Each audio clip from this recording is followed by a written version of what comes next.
السلام عليكم ورحمة الله وبركاته، تحياتي لكم يا شركائي بالنجاح. حي الأستاذ أخونا الحبيب أبو علي كبكب من الشام من الغوطة معي. حياك الله بلودي. شوفوا إخواني الكرام، الأستاذ أبو علي كبكب دخل بهذا العمل من 4 سنوات تقريبا، هيك خبر علي؟ 4 شهور تقريبا صار. قديش كانت أرباحك وقت دخلت؟ هلا انا الشهر الاول كان دخلي تقريبا $3.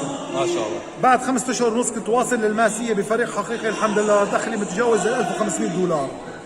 بعد 3 سنوات تجاوزت $8000 الحمد لله. واليوم الحمد لله حققت نجاحات كثير كبيره الحمد لله. يعني هلا ذكرتها باحدى الفيديوهات هي من بعض التسريبات.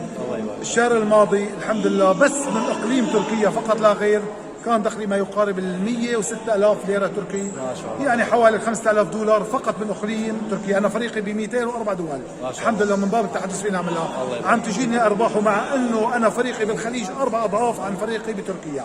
يعني انا مركز على الفريق الخليجي، وفريق اوروبا كمان جاي عندي الحمد لله فضل رب العالمين. عم يجي دخل من كل دول العالم ودخل متنامين يعني آلاف الدولارات من باب التحدث فينا. ولكن السؤال الثاني لك اخي ابو علي، انت بلشت حالتك الماديه مقتدر، عندك علاقات اجتماعيه قويه جدا مثل جماعه اليوتيوبر، هذا السؤال كثير بتوجه من الاعضاء تبع الفريق. والله بالعكس انا لحد الان خبرتي يعني بالنسبه للسوشيال ميديا والصفحات كثير ضعيفه.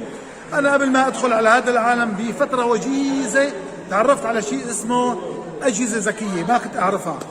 تعرفت على شيء اسمه واتساب، ما كنت بعرفه. انا وصلت للنجم الماسي، ما بعرف انشر منشور واحد على الفيس، ما بعرف احط حالي على الواتساب. خبرتي كثير ضعيفه، ما عندي ثقافه لاني انا دارس فقط الصف السادس، لهلا ما بعرف اكتب اسمي بالانجليزي، ما عندي يعني هالفنون ولا عندي مهارات. لكن الله عز وجل اكرمني هذا العمل، وعلما انه كان عملي انا قديم، يعني كنت اشتغل بالانشاءات وبالاعتالي واشتغل هيك بعض الاعمال الزراعه، والحمد لله الله عز وجل اكرمني بهذا المشروع وغير حياتي والله 180 درجه. شو بتستثمر العلاقات عن ارض الواقع؟ طبعا السوشيال ميديا ما بتعرف معك. انا لحد الان ما عندي اعلام واحد ممول ما بعرفه. ما شاء الله. انا لحد الان بشتغل علاقاتي علاقاتي الى يعني اليوم فريقي 300,000 عضو من باب التحدث فينا عم الله، كله هو علاقاتي علاقاتي فقط لا غير. ما يعني ما عندي، ما بعرف انشر يعني اعلام ممول ولا اي، ما بعرفه يعني صرت تحكي عن فكره العمل الجاد والجراء بالضبط. حكيت لك كل اقاربي بيطلعوا 1000 اللي دخلوا منهم 3 منهم يعني اشتغلوا، هن دخلوا شي 7 ثانيين، بس 3 اللي اشتغلوا، بس هدول 3 صرت فريع. وبعد منها خلص يعني صرت يعني علاقاتي مثل ما بيقولوا البارده البعيده صرت استقطب منهم، كل واحد انتقل لعلاقاته، لانه ما حط لي واحد اليوم على وجه الارض ما له علاقات، ما له اقارب، ما له معارف، كل واحد فرع منه. فالحمد لله اليوم عندي فريق كبير، عندي اكثر من 60 نجم ماسي، عندي ما يقارب 1700 وكيل نجم الحمد لله، عندي فريق عالمي والحمد لله كل ما للامور بخير.